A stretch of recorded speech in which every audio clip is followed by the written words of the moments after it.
Are you a child or adult?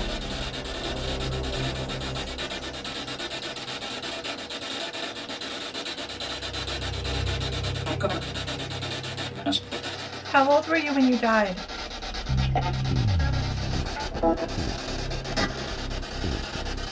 It's going higher.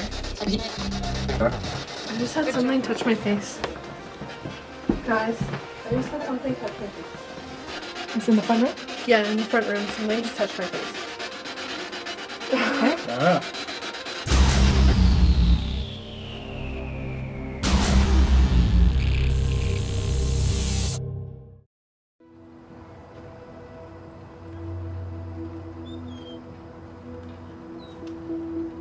The oldest home in Winnipeg is abuzz this evening as it hosts an open house of sorts where the Winnipeg Paranormal Group give the general public a peek into what they do and to how they do it.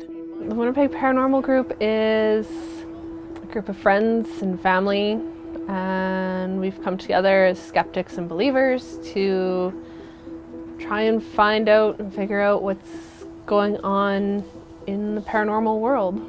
Tonight's 28 attendees will learn firsthand about some of the methods and equipment used by the team when they check out reported paranormal activity around town. We do an EVP session, which is electronic voice phenomena, and I also do what's called a ghost box session. A ghost box is actually a modified radio. It actually goes forward and backwards through radio stations. I love it. It's a very cool kind of paranormal tool.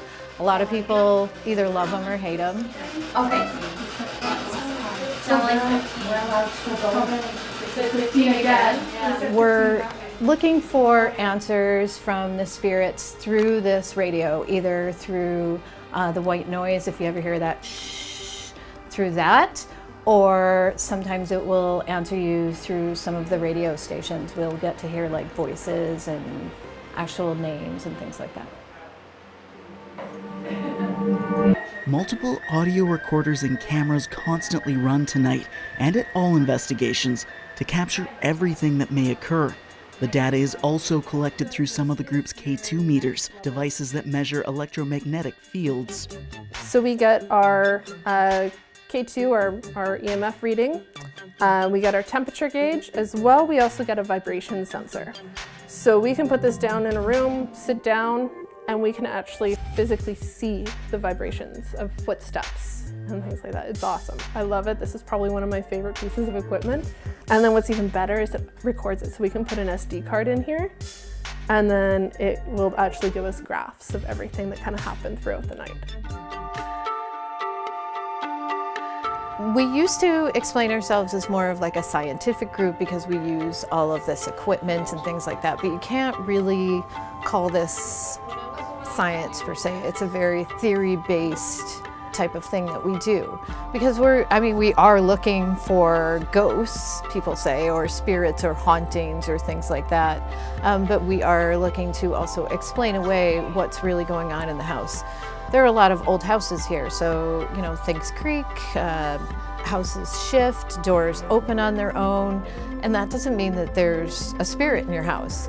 And our main goal is to really help the client feel better about sleeping in their house. In addition to the tech and surveillance side of things, there are those in the group who use more spiritual-based practices to investigate. A couple other items that I use my pendulum. Pendulum for yes and no answers.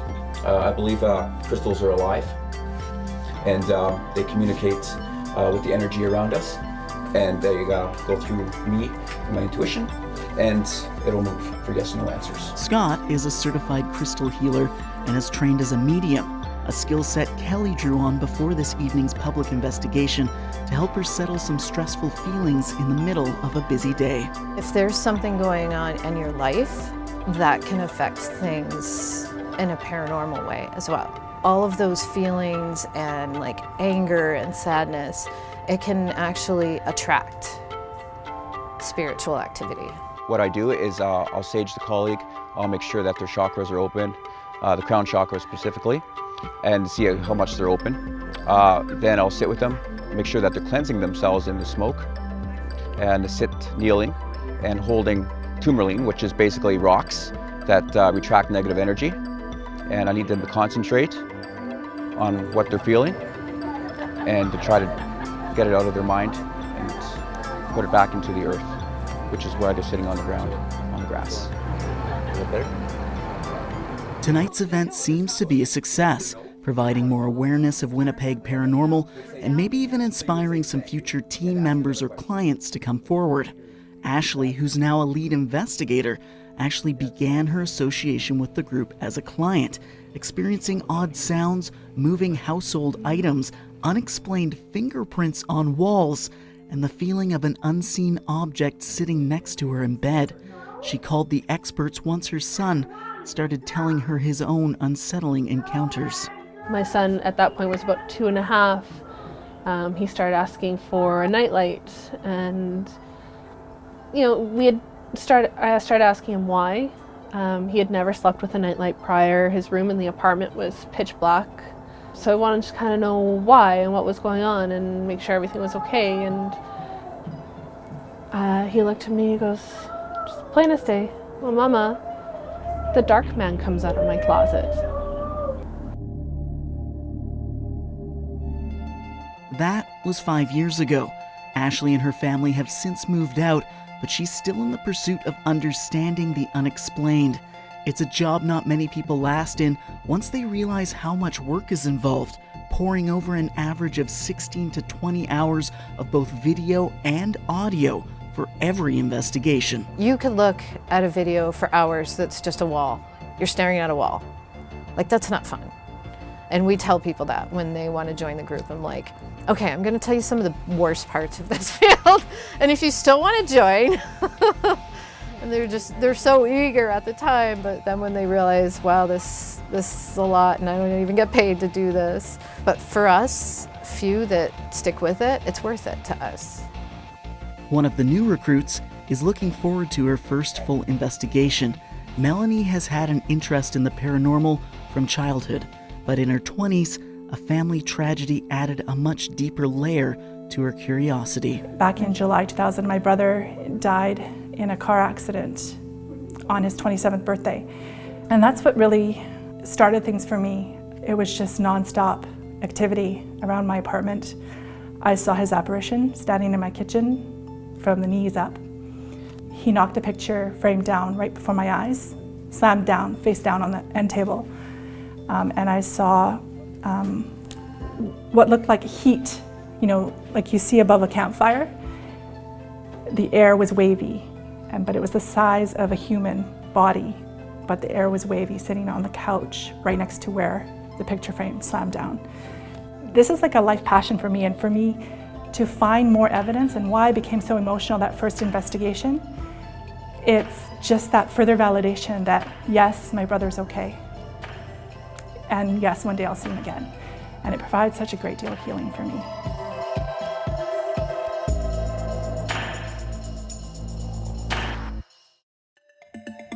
Winnipeg Paranormal's next appointment is a follow-up visit to Albert's home, where they recorded some interesting audio the last time around.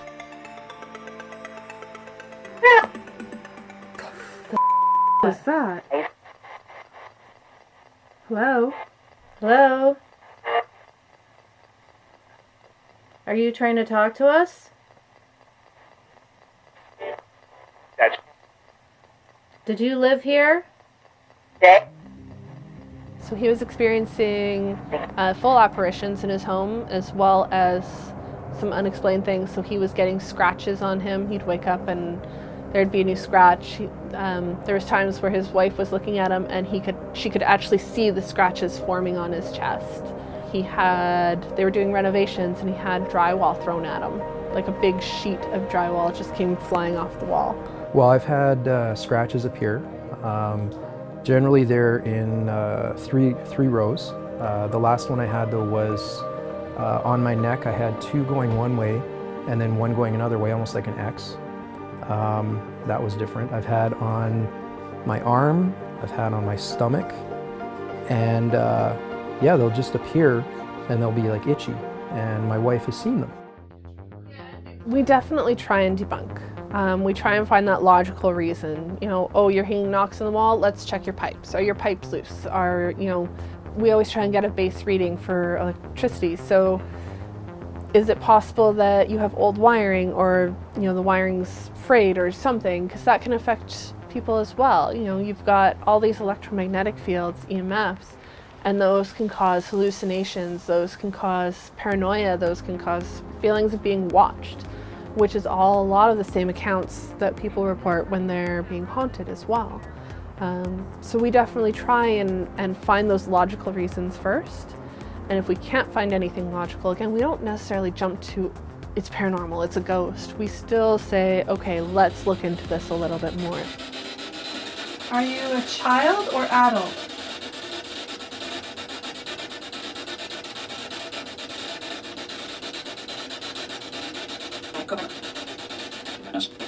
Feelings and spiritual beliefs do have their place in the evening as well, though. Ed gives dowsing rods a try. Okay, if there's anybody in this room, can you give me what we can be considered a yes answer, please? Anything that can be considered a yes. Do you hear that? And Scott brings out a pendulum for his questioning. Any spirits that need some help? Can you give me a stronger answer? Yes. It is a really hard balance to find. And that's why we do use a lot of equipment, because you really want to show the clients something concrete more than, oh, well, I felt something. I mean, anybody can say that, and anybody can go into somebody's home and say, yeah, we're investigators and we felt a bunch of stuff. But that's why we want to find some concrete evidence, like voices. It's important to us to be able to legitimize it more for them. As far as what our cameras caught, it was a bit of a slower night for the most part, until everything started to heat up in a quick burst of activity. How old were you when you died?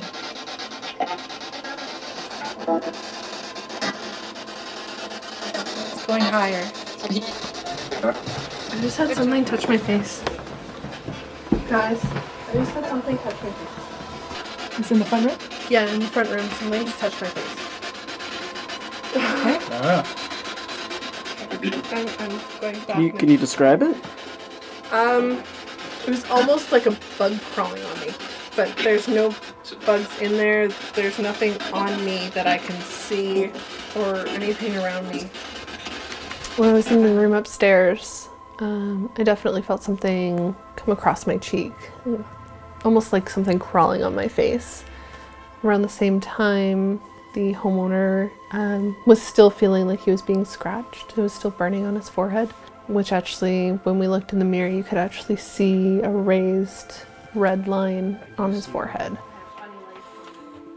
For most investigations, I'd say this is probably average. You don't go into homes expecting that there's going to be activity, but I always love any investigation that I get to go out on, whether there's activity or not. It's amazing to be around friends and being able to talk to the homeowners and make new friends and enjoy their company as well. I love these people, and we tell each other all the time. We're like, I love you too. And, I know it sounds corny, but it's that kind of field that you have all these like intense people, so to speak, working with each other and driving each other and saying, this is what I found, and this is, and these people are always there for you. They're part of my life. I can't imagine not having them in my life.